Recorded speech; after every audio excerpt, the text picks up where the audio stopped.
What's going on, everybody? Tyrell here. If you like crypto, on this channel I bring together the fundamentals and the technicals to curate valuable information to help you on your journey. A free way to support this channel is to like, comment, and subscribe. It really helps me out. So what the fuck is happening? Honestly, let's just jump right into the markets. Looking at the total crypto market cap, just this sell-off. We're not above $2 trillion anymore. We're currently sitting at a little below $1.5 trillion.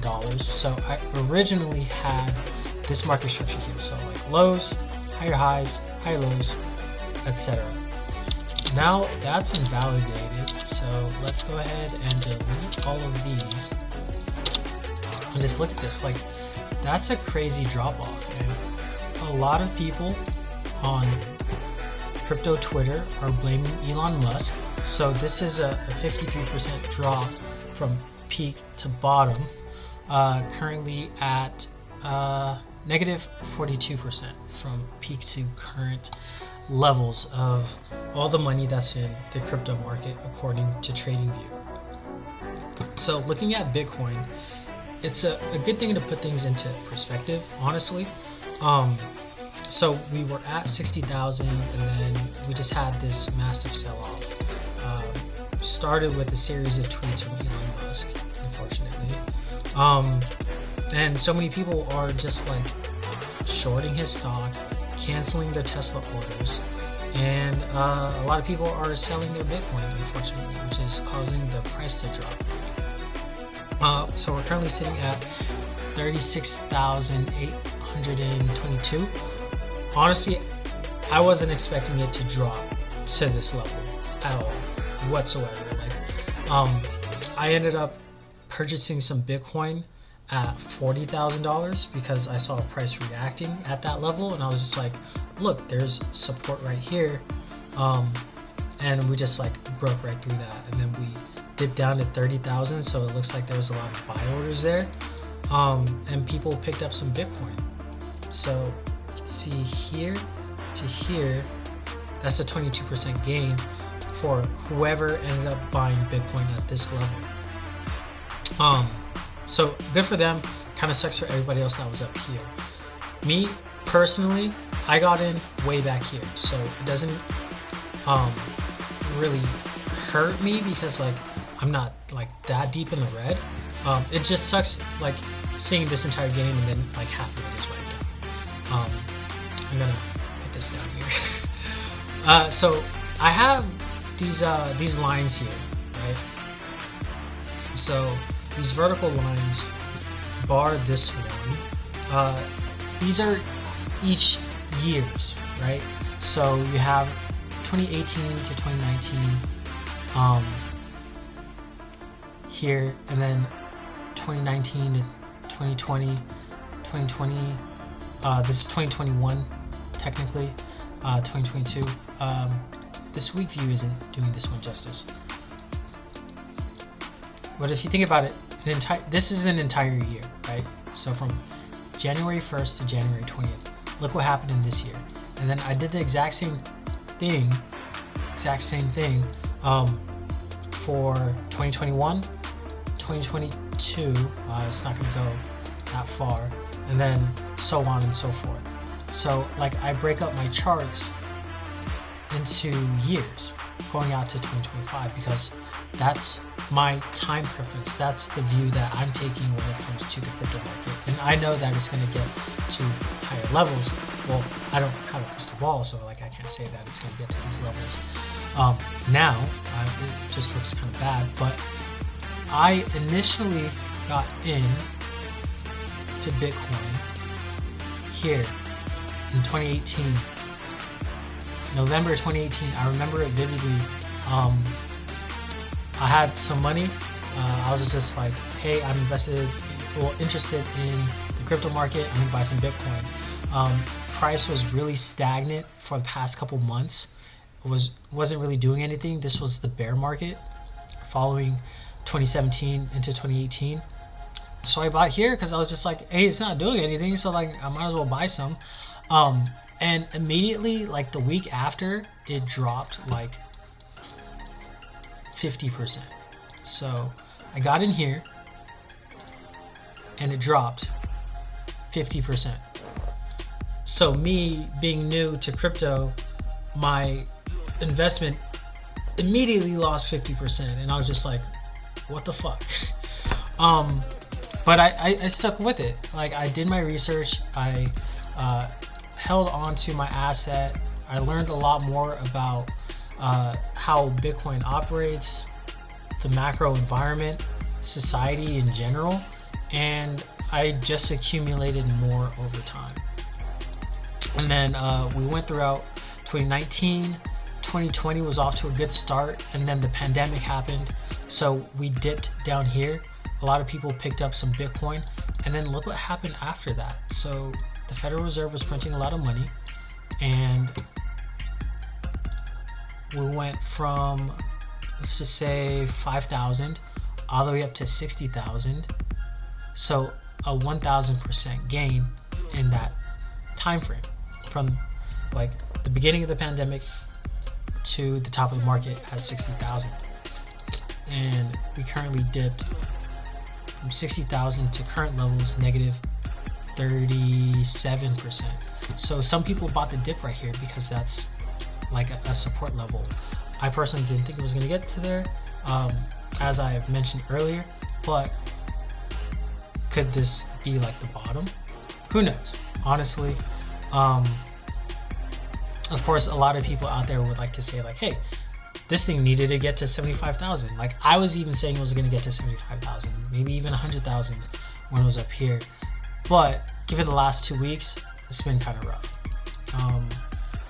So a lot of people have been buying more. If you had money, like, it could have been a smart thing to dollar cost average or buy the dip. I also had a video that said buy the fucking dip, wait for it to rip. If I had more cash, I'd probably do the same. And I know a lot of people saw their portfolios in the red today, and it was a gut punch. But honestly, welcome to cryptocurrency. This is a feature, not a bug. This volatility is honestly evident, as you can see here. You can't necessarily get 1,000% gains without a 37-50% drop. Let's look at Ethereum. Delete that. Yeah, that's honestly kind of rough, not gonna lie. So this touched 4,000. I was like, chest beat chant 5k ETH. And then now look at it. I also had this transaction. I was trying to send some USDC onto one of my trading accounts, and that transaction is still processing. So the problems with Ethereum are still evident right now. A lot of people are trying to transact using Ethereum DeFi applications, and gas fees are just astronomical. When events like these happen, the weaknesses in this blockchain become more evident, and I honestly hope that they come up with a solution to all of these things, like proof of stake, layering solutions, scaling solutions. So there's some projects out there that hope to fix these problems, but as of like today, they don't exist, and you can see that in ETH gas fees. However, I drew this trend line on,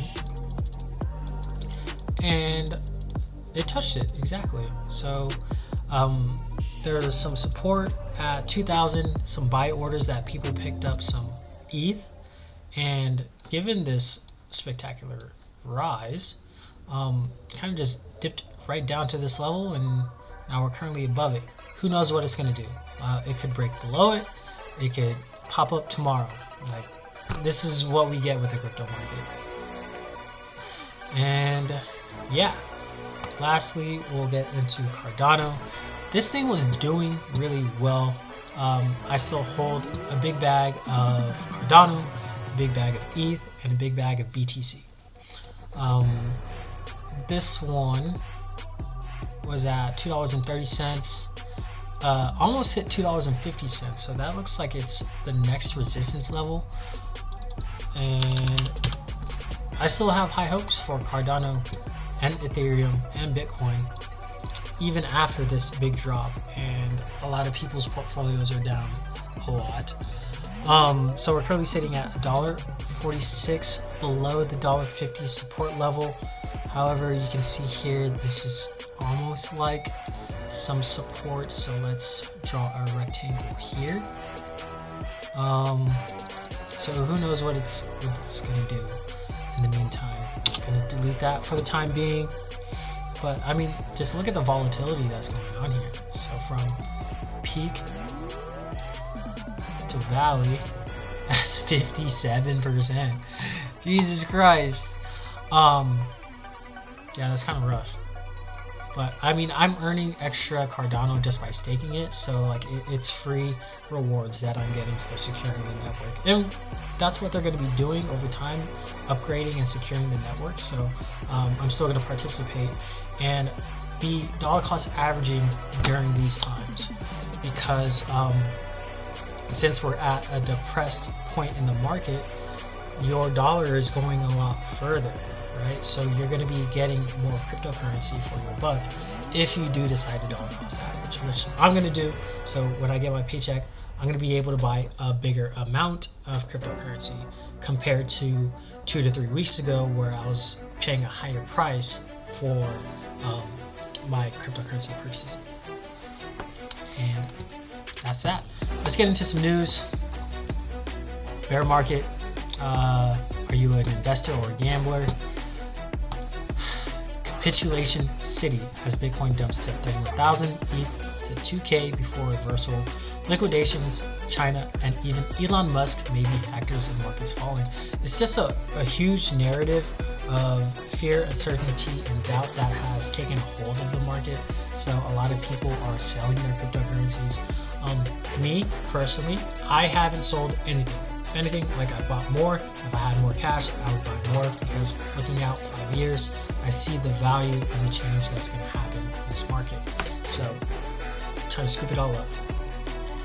Bitcoin trading around 39,461 as of 4 p.m. Eastern. So that was a couple hours ago. Cascading liquidations.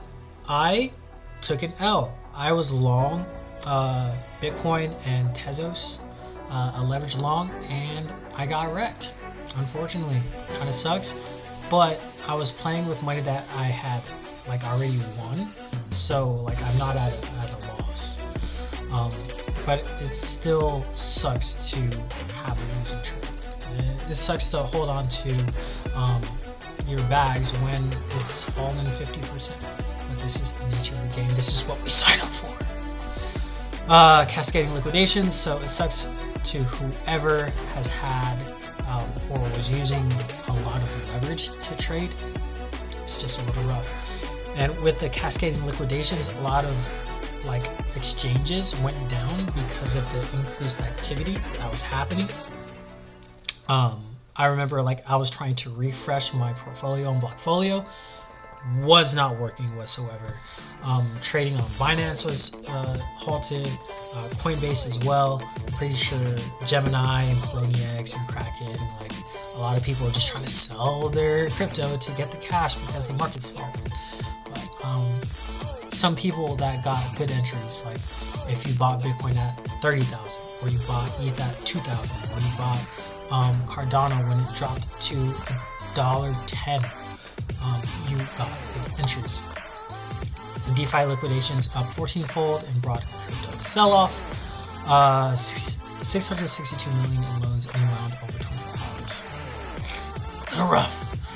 According to DeFi wallet provider The Bank, liquidations of collateral are up 14-fold during the most recent bad days on the lending market. And honestly, even though this sucks, this stuff needs to happen. Like, it needs bad events, like the crypto space in general needs bad events in order to mature more, right? And then we can get to those levels where we believe it's going to be.